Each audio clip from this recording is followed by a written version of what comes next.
Record investment in infrastructure has been a consistent response to the pandemic by governments right across the globe. Why is that?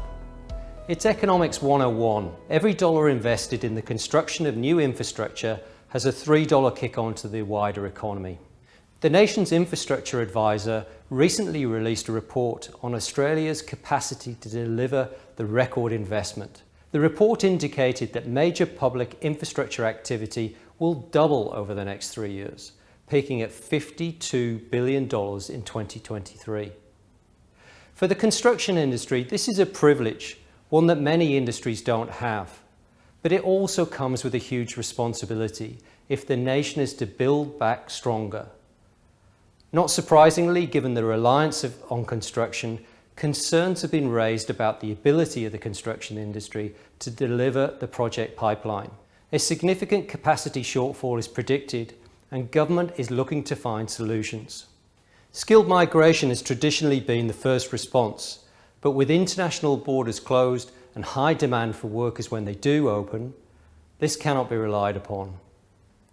Training, while a good investment and necessary for the long-term sustainability of the industry, takes many years and will not solve the immediate constraints.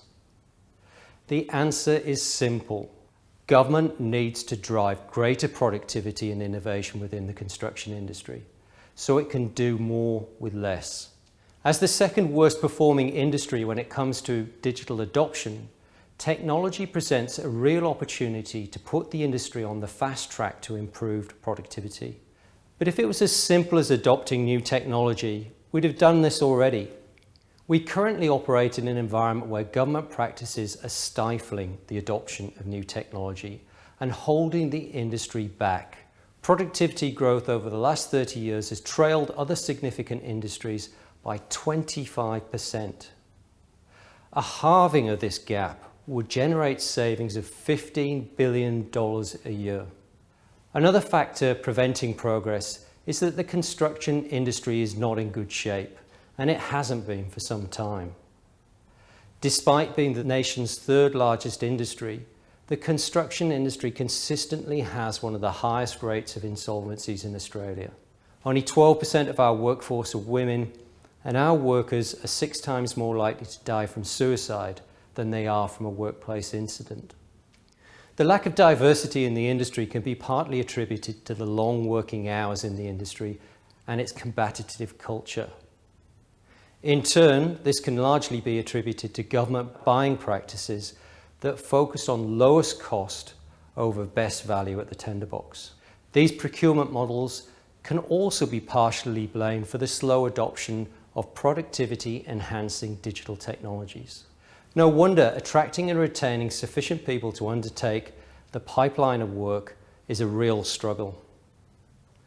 The Australian government has an ambitious investment agenda. The investment provides a great imperative for change, and it must be matched by reform. The appetite from all, government and industry, is there. We have started rebuilding the trust deficit. Contractors and unions have come together to open construction during the pandemic and keep projects moving. Contractors have been working with government to expedite projects and get boots on the ground. Now we need to address the fundamental issues facing the industry that have also undermined our efforts to build capability and capacity. Whilst there isn't a single solution, a starting point is for the federal government to lead reforms, to improve productivity through the way governments procure and deliver projects, such as those detailed in the latest infrastructure plan produced by Infrastructure Australia. Improvements to government buying practices provide an enormous opportunity to drive innovation, including technology adoption, to reduce environmental impacts, to create local job opportunities, and to reduce life cycle costs.